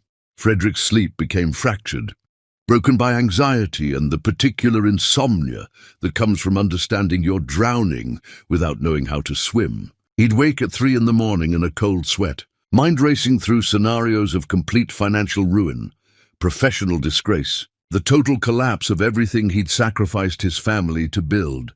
One night, unable to sleep, he drove past the community center where Barbara taught. He didn't plan to, didn't consciously choose the route. But somehow, his car ended up parked across the street, watching lights in basement windows, wondering if she was in there, wondering if she ever thought about him, wondering if she'd heard about his unraveling and felt vindication or indifference or something he couldn't name because emotions had become foreign territory. Child emerged from the center with a woman Frederick didn't recognize. Their faces lit by warm light from inside, their body language speaking of connection and care. The woman hugged the child goodbye, and Frederick felt something twist in his chest, not jealousy exactly, but a recognition of intimacy he'd traded away for cold professional relationships that dissolved under pressure. He drove home to his mansion that felt larger and emptier every day, filled with furniture he'd bought to impress people who'd stopped visiting, decorated with art, selected by designers paid to make him look cultured rather than feel anything. Frederick poured whiskey into glasses expensive enough to be meaningless, sat in his study, surrounded by awards and accolades that suddenly felt hollow, and stared at the one photograph he hadn't removed, his wedding photo, buried under papers on a shelf he rarely accessed.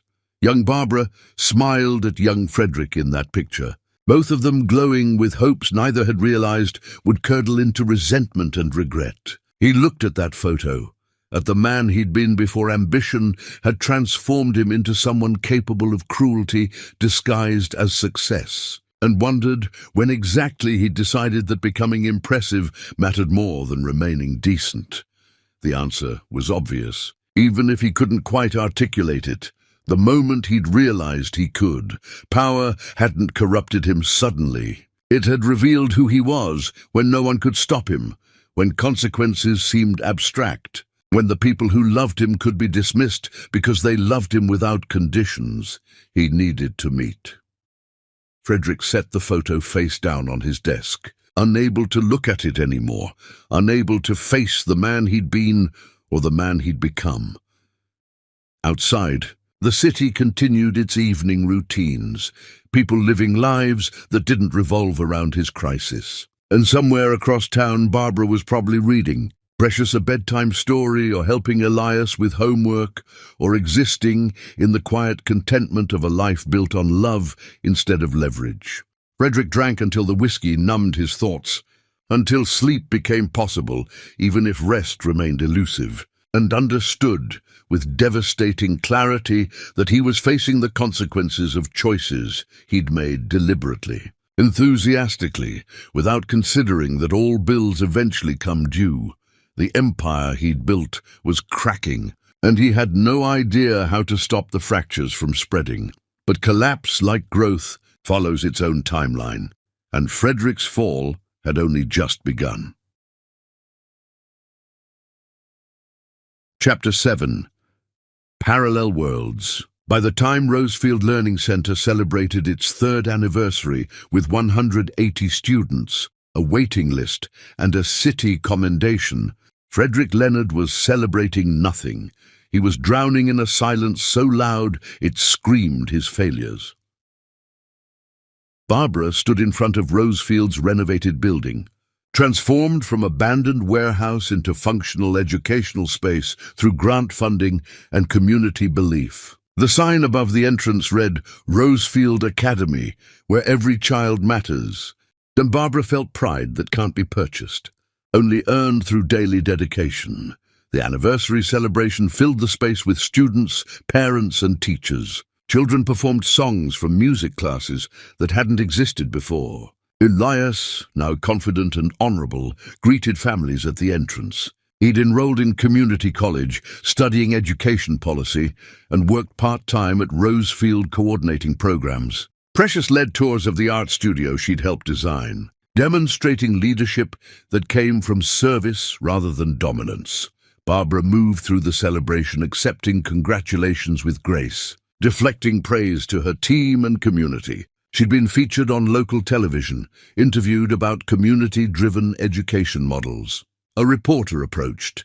"Mrs. Norris, Rosefield has grown exponentially. What do you attribute that success to?" We succeed because we show up every day for every child. We've built trust by being trustworthy. Everything else follows from that foundation." The celebration ended with Rosefield's student choir performing, their voices genuine if imperfect, and Barbara understood this was success that actually mattered. Meanwhile, across the city, Frederick packed boxes in a one-bedroom apartment that smelled like someone else's cooking and felt like failure. The mansion had been foreclosed, cars repossessed, furniture auctioned to pay debts that kept multiplying. Leonard Industries sold to satisfy creditors. Frederick's apartment was the kind of place he'd have mocked before: thin walls, broken cabinets, worn carpet. He owned almost nothing now: clothes, a laptop, a few books. Everything else converted to cash for mistakes that kept compounding.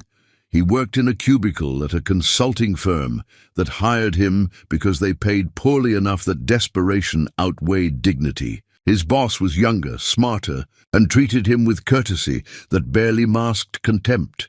He ate lunch at his desk, discount sandwiches, and walked to work because car ownership was luxury he couldn't afford. His health declined. Blood pressure spiked. Panic attacks ambushed him randomly. Insomnia became constant. Frederick saw a therapist because his doctor insisted. Dr. Rivers listened more than she spoke and refused to let Frederick blame external factors. "You talk about Simone stealing from you, but you don't talk about what you stole from your family. I didn't steal.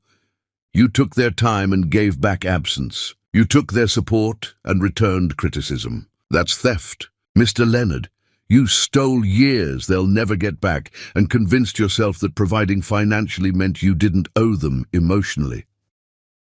The words hit harder than any financial loss. Frederick wanted to argue but couldn't because Dr. Rivers was right. He left therapy feeling worse, which Dr. Rivers called progress. Uncomfortable means you're confronting truth.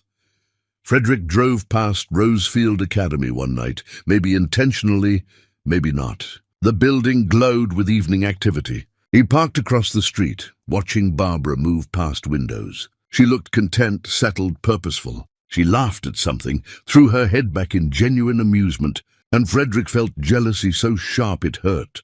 Jealousy of the man she'd once laughed with before he'd killed joy through neglect.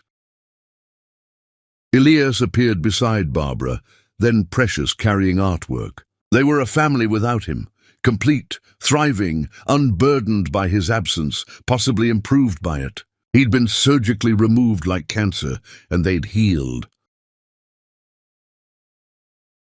Frederick sat in his used sedan and let himself feel grief. Not for what he'd lost, but for what he'd destroyed deliberately. He cried for the first time since childhood, messy and undignified, stripped of every defense against vulnerability.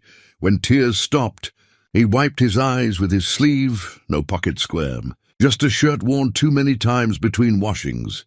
He drove home, climbed creaking stairs, and stood in his nearly empty living room, understanding this was rock bottom. The only choice left was whether to stay drowning or start learning to swim. Frederick searched for support groups, not networking. Support groups for people rebuilding after collapse, for humans who destroyed their lives and needed community. He found one. Tuesday nights at a church basement. Rebuilding after loss, all welcome, no judgment. Frederick stared at the screen for 20 minutes before marking himself as interested. It wasn't redemption, just acknowledgement that he needed help, that maybe learning to be different required admitting the old person had failed catastrophically. Across town, Barbara tucked Precious into bed, listened to her daughter's day with the openness that comes from feeling safe and loved. She found Elias making tea, a habit inherited from her. "Good day," he asked. "Really good. How's your research paper?" "Almost done. About educational equity. Inspired by Rosefield," Barbara smiled. "I'm proud of you. Not for grades, but for choosing to build instead of take. You taught me that by living it." They sat in comfortable silence, survivors who'd rebuilt themselves stronger, and Barbara felt gratitude for the life she'd chosen, despite what it cost. She'd learned to live without luxury, without status, without a partner who valued only what she provided, and discovered she could live beautifully, meaningfully, joyfully, not despite loss, but because of it. Some lessons cost everything to learn, but some lessons are worth the price. Chapter 8. The Bottom Has No Doors. Frederick Leonard hit rock bottom and discovered it had no doors. No windows, no exits marked redemption, just mirrors everywhere he looked, reflecting a man he no longer recognized and wasn't sure he could rebuild.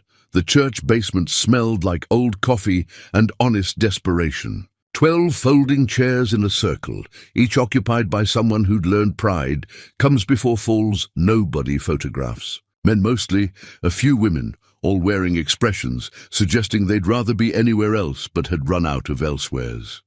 Frederick arrived early. Now took a seat near the back, avoided eye contact with other early arrivals, equally committed to invisibility. An older man entered, weathered but with kind eyes that had seen too much and still chose kindness. "Welcome, everyone. I'm Thomas. I facilitate these meetings, but I'm also just another person trying to figure out how to live with damage I've caused. Let's go around the circle. Share your name, whatever brought you here. No judgment, no advice unless requested." They went around. Richard, whose gambling cost him his family. Maria, who'd prioritized career until she woke up successful and alone. James, whose anger drove everyone away. Each person spoke with raw honesty that made Frederick's chest tight. When the circle reached him, Frederick's mouth went dry. "I'm Frederick. He stalled, pride fighting visibility even here. "Take your time," Thomas said gently. "I destroyed my marriage," Frederick finally said. "My wife was the foundation of everything I built, every success she made possible. And I treated her like she was worthless because I convinced myself success meant I'd outgrown her. I humiliated her publicly, gaslit her privately.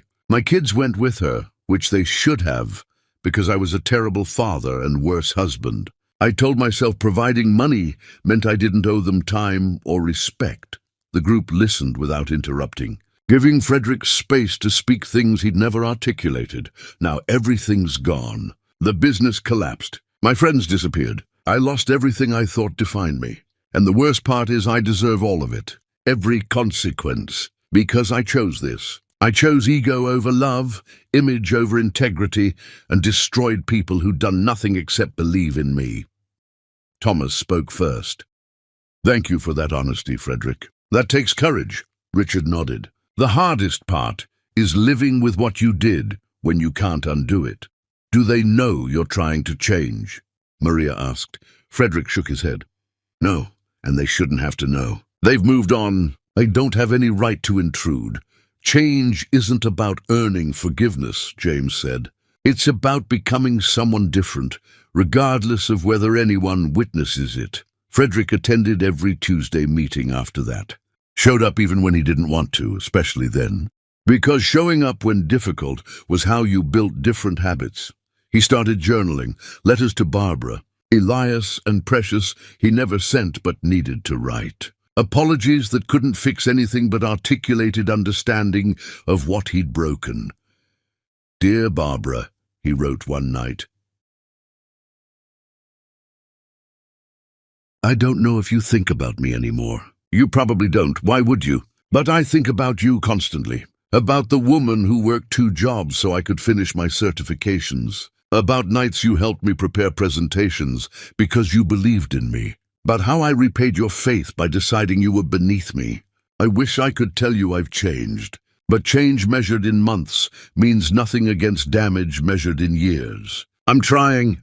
Not for you, you don't owe me anything. But for myself, because living as the person I became is unbearable. I don't expect forgiveness. I just wanted to say you were right about everything, and I was wrong about all of it.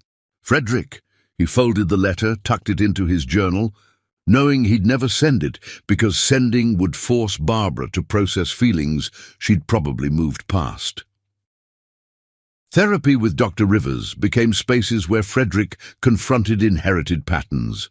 His father had measured love in financial provision, worked constantly, been emotionally absent. Frederick had absorbed that lesson completely without questioning it. Your father did the best he could with the tools he had, Dr. Rivers said. But you don't have to use the same tools. How do I build differently when I've already destroyed everything? Build for yourself first. Become someone whose company you can tolerate. The rest follows, or it doesn't. Frederick began volunteering at a food distribution center on Saturdays, not for image rehabilitation, but because the work was physical and immediate. He loaded boxes, sorted donations, carried bags for elderly people who'd lived harder lives and complained less. A woman named Gladys worked beside him most Saturdays, sorting canned goods with practiced efficiency. Elderly, wrinkled, wearing mended clothes. She smiled genuinely at everyone, remembered names, asked about grandchildren. "You're new to this," Gladys observed one Saturday. "Yeah, trying to figure some things out." "Figured anything out yet?"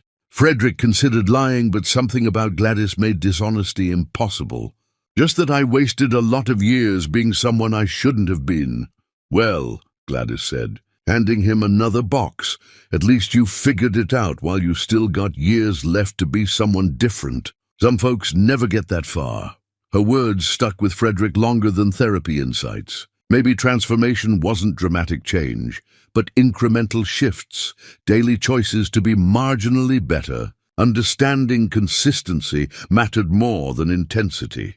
He stopped checking social media, cancelled subscriptions to magazines he'd only read to feel cultured, deleted apps designed to make him feel inadequate through comparison. He simplified existence to essentials: work, therapy, support group, volunteering, sleep when possible.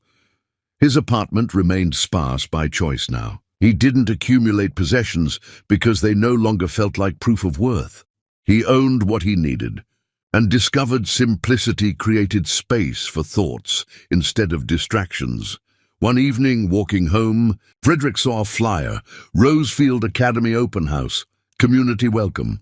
His first instinct was to avoid it. His second was to attend anonymously, observe from distance. His third, informed by months of therapy, was to recognize both impulses as selfishness, one rooted in shame, one in curiosity, neither about respecting boundaries.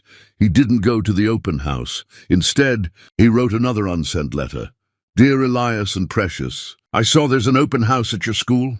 I won't attend because my presence would make everything about me instead of you, and I've already made too many things about me. I just wanted to say, though you'll never read this, that I'm proud of you. Not meaningless pride of someone who contributed nothing, but aching pride of someone recognizing the people you've become happened despite my absence. You've become genuinely good people, the kind I pretended to be raising. I hope you're happy. I hope you never doubt your worth the way I made your mother doubt hers. Your father, who's trying to earn the right to call himself that again someday, even if someday never comes." Frederick folded that letter beside all the others. Evidence that he'd felt what he'd refused to feel. Remorse, accountability, the terrible weight of understanding exactly what he'd destroyed. Rock bottom wasn't a moment. It was a process that left you with nothing except the choice to stay demolished or start building something different from rubble. Frederick chose building, even though the blueprint was unclear. even though he had no guarantee building would lead anywhere except more honest versions of the same loneliness. But honest loneliness felt more survivable than dishonest connection.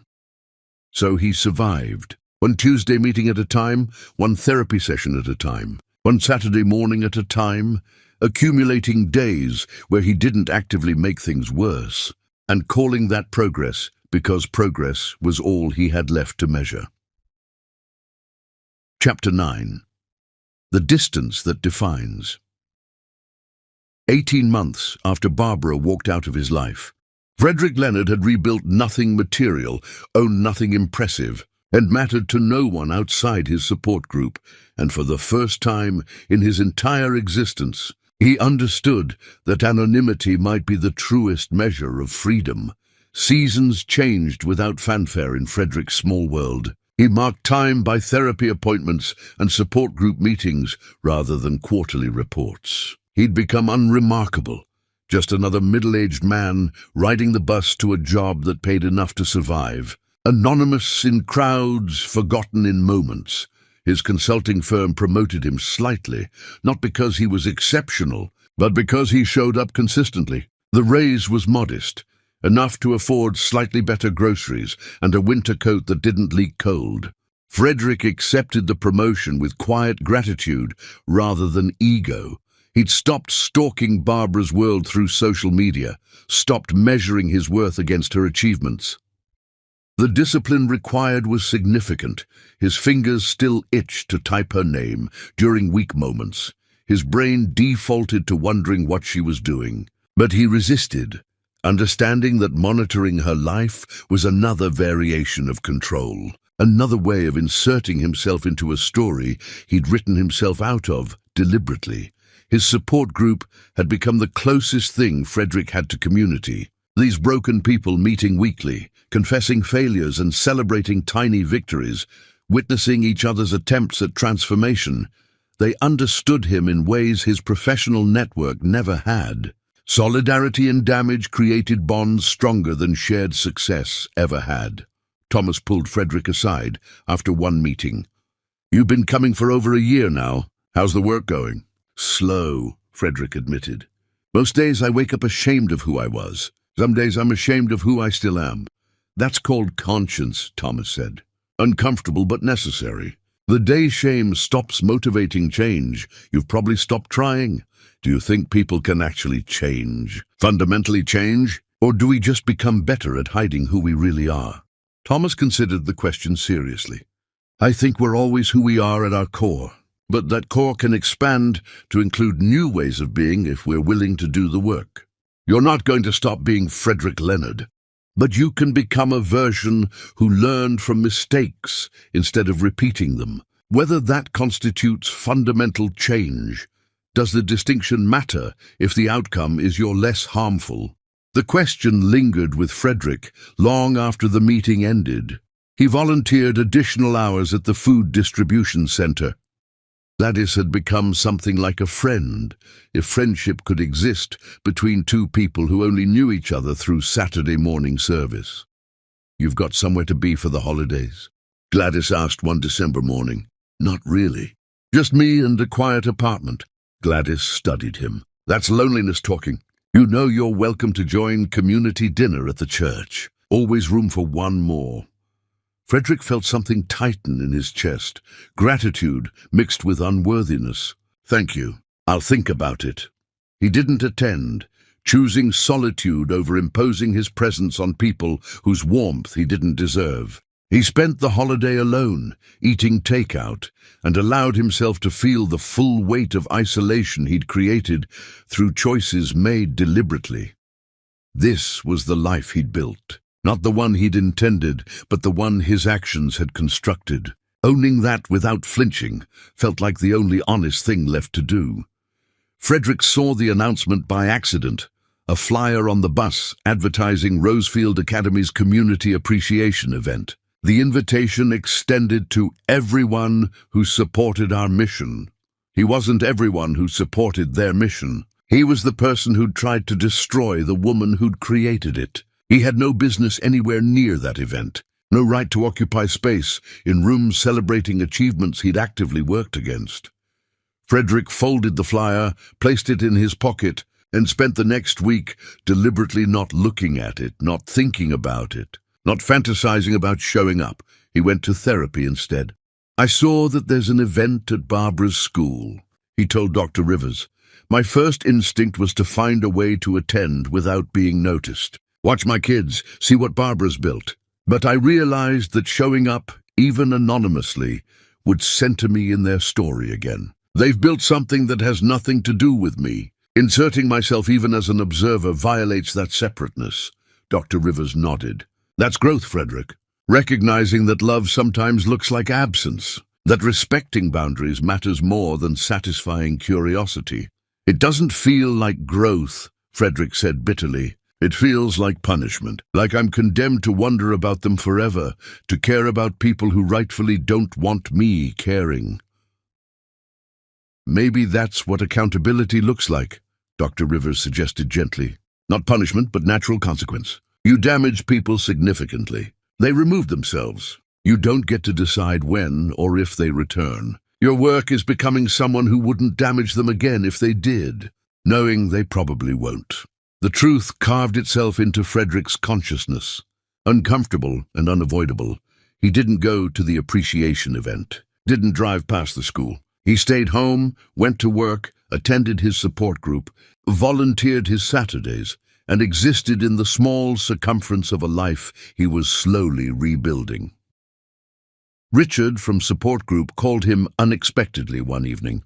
"Hey man, few of us are getting together for coffee tomorrow. Thought you might want to join." The invitation surprised Frederick, community extending beyond scheduled meetings. "Yeah, I'd like that." They met at a diner that served strong coffee and grandmother recipe pie. Frederick sat with Richard, James, and Maria, listening to them talk about jobs and struggles and small victories, and realized this was fellowship he'd never experienced during his success days. These people didn't care about his former status or current shame. They just accepted him as another person trying to survive the damage they'd caused. "You've been quiet," Maria observed. "Everything okay?" Frederick stirred his coffee. "Just thinking about how much time I wasted building a life that looked impressive instead of one that felt meaningful. You all are the closest thing I have to friends, and I met you by admitting I destroyed everything." "There's something darkly funny about that." "Nothing dark about it," James said. "We trust each other because we've all admitted we're capable of damage. That's more honest than whatever pretend friendships exist between people pretending to be perfect." They stayed for hours, talking and laughing and existing in authentic connection, and Frederick felt something he'd almost forgotten: belonging. Not performative belonging, but genuine acceptance. He walked home through winter streets, cold air burning his lungs, and felt something like peace. Not happiness. He wasn't sure he deserved happiness, but peace in knowing he was doing the work of transformation without guarantee of reward. Frederick passed the church where his support group met, remembered Thomas's words about change being more important than redemption. He didn't need Barbara or Elias or Precious to forgive him for his work to matter. He needed to become someone whose absence from their lives was a gift rather than a deprivation. He returned to his apartment, pulled out his journal and wrote one final unsent letter.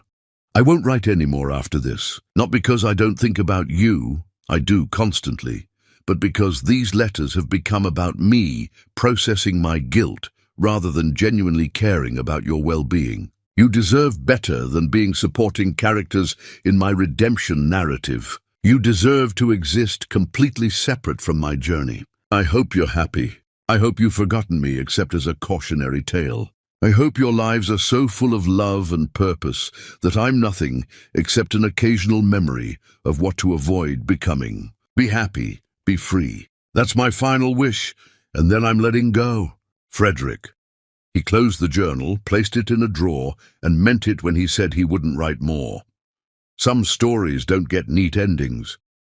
Some relationships don't resolve into forgiveness. Some people have to live with being the villain in someone else's story, and growth means accepting that without demanding absolution.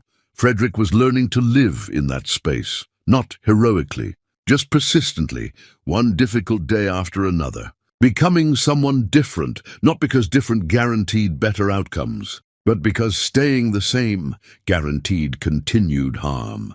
The night of Rosefield's appreciation event arrived. Frederick stayed home, ate dinner alone, watched television he didn't care about, and resisted every impulse to drive past the school. He went to bed early, slept fitfully, woke to another ordinary day, and understood that this was accountability, not dramatic consequences, just the quiet absence of people who rightfully wanted nothing to do with him, and the work of becoming someone different without promise that different would ever matter to anyone except himself. Across town, Barbara stood in Rosefield Academy's main hall, surrounded by community, by students, by tangible evidence of what love built, and she never once thought about the man who tried to convince her she was worthless. She'd moved so far beyond his damage that he'd become irrelevant, and that irrelevance was the greatest possible outcome, not for Frederick's sake, but for hers. Some endings are defined by presence, others by absence so complete it becomes its own form of closure. Frederick was learning to live in that absence, to make peace with irrelevance, to understand that transformation without witness might be the purest kind. And though he didn't know it yet, that understanding would soon be tested in ways he hadn't anticipated. But tonight, he simply existed, separate, silent, working on change nobody would see, and discovering that invisible growth might be the only kind that actually mattered. Chapter 10. The Rain That Washes Nothing Clean. Barbara Norris stood at Rosefield Academy's main entrance as the last guests left the appreciation night, rain drumming against the windows, and she felt the weight of Frederick's final letter in her pocket like a stone, not because it moved her, but because it forced her to decide whether some ruins deserved to be revisited. The letter had arrived 3 weeks ago. No return address, just Frederick's handwriting she'd recognize anywhere, even after years of separation. She'd read it once, folded it carefully, and carried it since, not from sentimentality, but from the burden of knowing someone was changing without owing them acknowledgement of that change.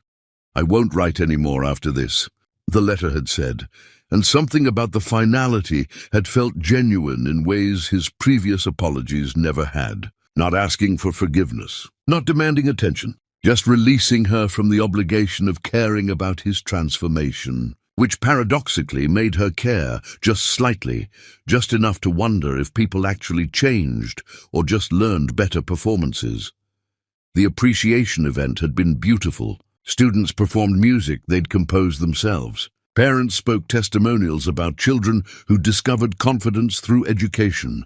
Teachers shared stories of breakthrough moments when struggling kids suddenly understood they were capable of more than survival. The entire evening proved what Barbara had built through consistency and care, something that couldn't collapse because it wasn't held up by ego, just by daily commitment to showing up for people who needed someone to show up.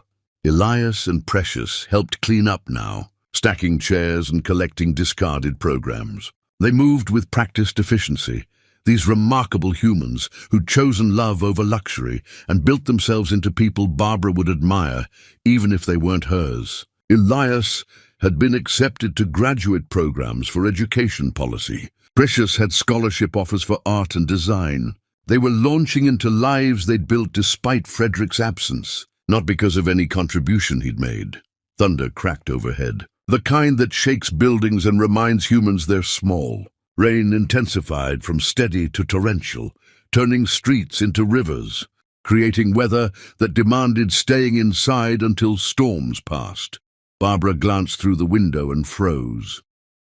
A figure stood across the street, soaked completely, not seeking shelter, just standing in the downpour, staring at the building. She couldn't make out features through rain and distance, but something about the posture, shoulders hunched not from cold, but from carrying weight, stillness that suggested he'd been there a while, made recognition impossible to avoid.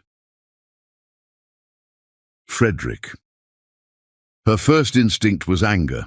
He'd promised in his letter to stay away, to release them from his orbit, and here he was, violating that promise like he'd violated every other. Her second instinct was to ignore him completely, let him stand in the rain until hypothermia made him leave, because she owed him nothing, not acknowledgement, not conversation, not even the dignity of being seen. Her third instinct, quieter but more insistent, was something she couldn't quite name. Not forgiveness, not reconciliation, just the faint echo of the question Dr. Rivers would ask, what kind of woman do you want to be? The one who turns away from suffering because it's deserved, or the one who witnesses it because that's who she chooses to be? Verdi.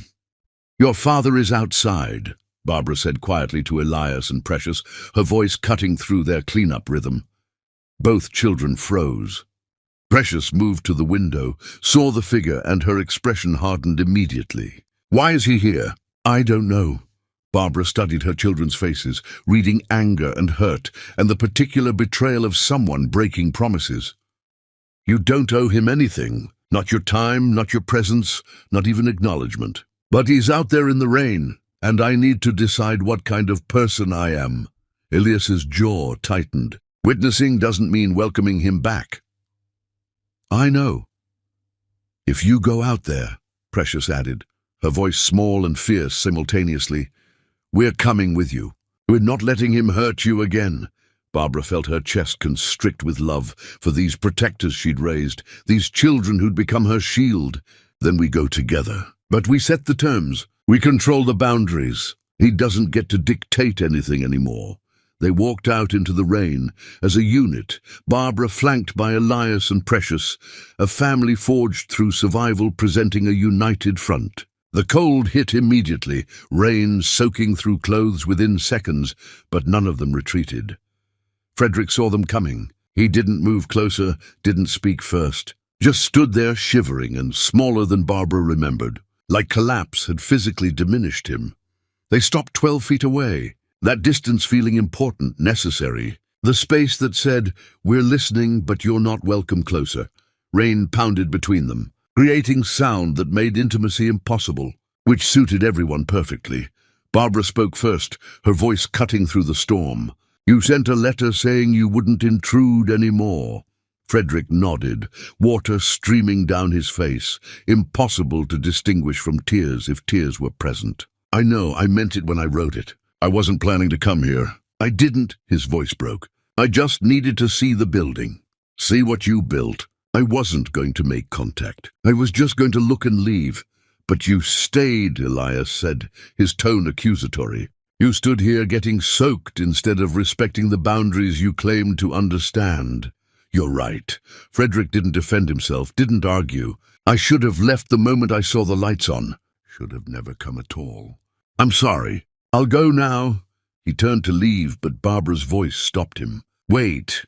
Frederick turned back, hope flickering across his face before he suppressed it, like hoping for anything from them felt obscene. I need to understand something, Barbara said. Are you here because you've changed, or because you need us to validate that you've changed? Because if it's the second thing, you can leave now.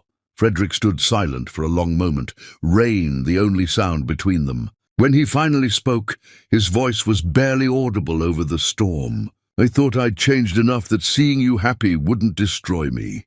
I was wrong. Watching through that window, seeing you all together, successful, thriving without me, it didn't make me feel proud. It made me realize how much I needed you just to stand at all. How without you I was hollow, am hollow. I'm not here because I've changed, Barbara. I'm here because I finally understand what I destroyed, and that understanding is unbearable.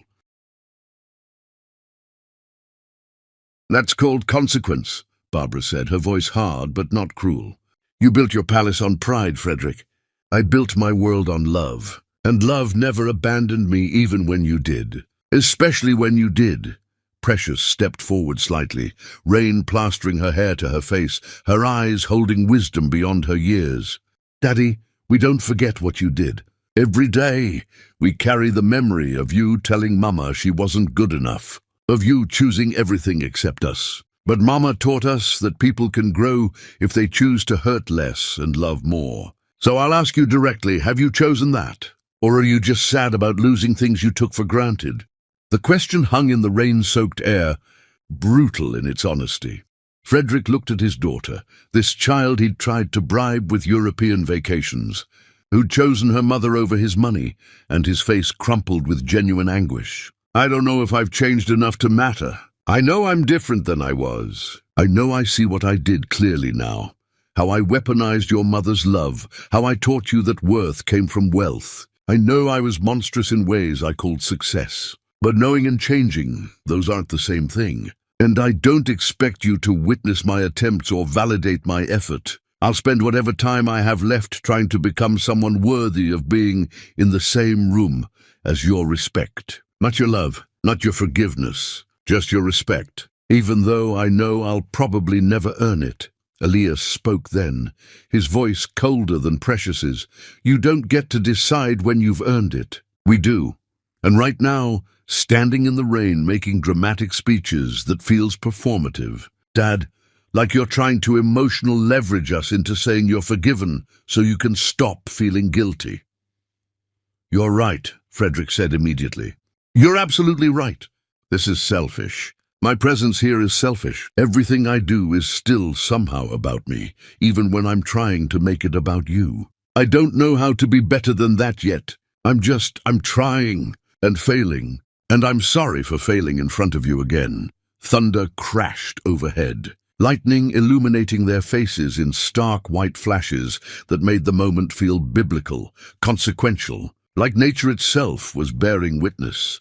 Barbara felt something shift inside her, not forgiveness, but the faint possibility of something adjacent to it. Not reconciliation, but the recognition that this broken man in the rain was genuinely trying, even if trying poorly, and that witnessing his effort didn't obligate her to anything except choosing what kind of person she wanted to be. This isn't reconciliation, Barbara said finally, her voice carrying over the storm. This isn't even the beginning of one. This is me choosing to witness that you're trying without owing you access to what we've built. You're allowed to watch from a distance, Frederick, to know we're doing well, to understand that we survived your damage and became stronger because of it. But you're not entitled to proximity. You're not owed our time or emotional energy. We've moved beyond you so completely that you're not even a wound anymore, just a scar we forget about until weather makes it ache. Frederick nodded, water and what might have been tears mixing on his face. I understand. Do you? Elias challenged. Because understanding means accepting that maybe we never want more than this. Maybe this moment in the rain is all you get. No coffee dates in a few years. No gradual rebuilding. Just us acknowledging you exist and then walking away. Can you accept that? I have to, Frederick whispered. Because the alternative is demanding things from you that you don't owe me. And I'm trying very hard not to be that person anymore. Precious surprised everyone by stepping forward, closing half the distance between them. Maybe in a long time, if you keep showing up for yourself the way you should have shown up for us, maybe we can be civil, distant but not hostile. That's the most I can imagine right now, and even that feels generous. It wasn't forgiveness. It wasn't hope. It was the thinnest acknowledgement that transformation was possible without being guaranteed, and that possibility didn't require her participation. Barbara turned to leave, then stopped. She reached into her pocket, pulled out Frederick's letter, and held it out toward him. You said you wouldn't write anymore. Keep that promise. We don't need updates on your progress. We don't need to be characters in your redemption story. You're welcome to become better, Frederick, but we're not your teachers anymore. That work is yours alone. Frederick didn't take the letter. Keep it, destroy it, whatever you need. I meant every word, including the part about letting you go completely. Barbara nodded once, pocketed the letter again, and turned toward Rosefield's entrance. Elias and Precious followed immediately, forming their protective unit again, leaving Frederick standing alone in the rain. They walked back into warmth and light, back into the world they'd built without him, and the door closed softly behind them, not with the slam of anger, but the quiet certainty of boundaries held. Frederick stood in the rain until he couldn't feel his fingers, until hypothermia threatened, until staying longer would be self-harm disguised as penance. Then he walked to the bus stop, rode home to his small apartment, and understood that this was the rest of his life, loving people from distance, respecting boundaries he'd destroyed, carrying damage he'd caused without demanding those he'd damaged help him carry it.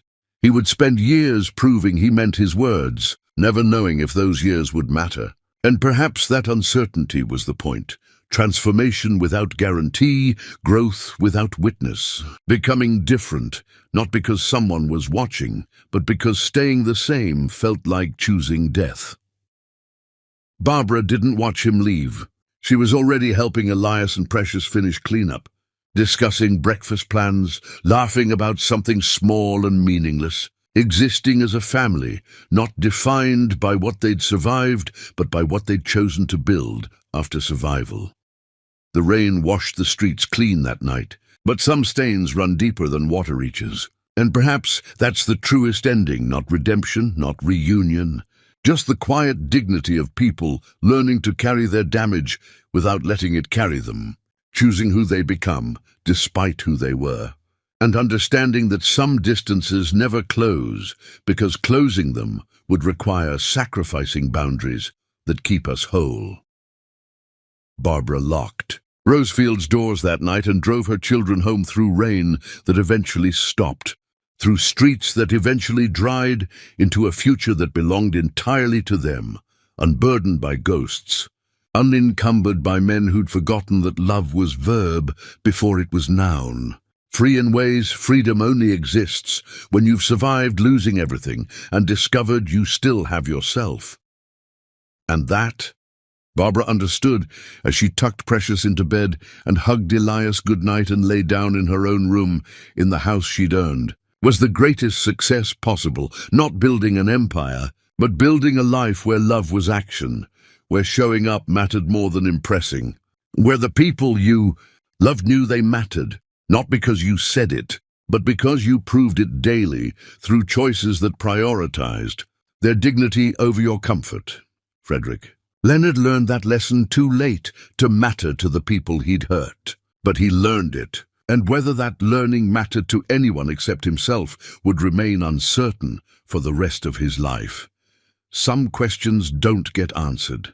Some endings don't resolve. Some people have to live in the space between knowing better and being better, and growth means accepting that discomfort as permanent residence. The rain stopped. The night ended. And two separate worlds continued parallel, one built on love that lasted, one built on lessons learned too late, never intersecting again, never needing to, both existing as proof that who we become is always a choice, even when that choice comes after we've destroyed everything we should have cherished.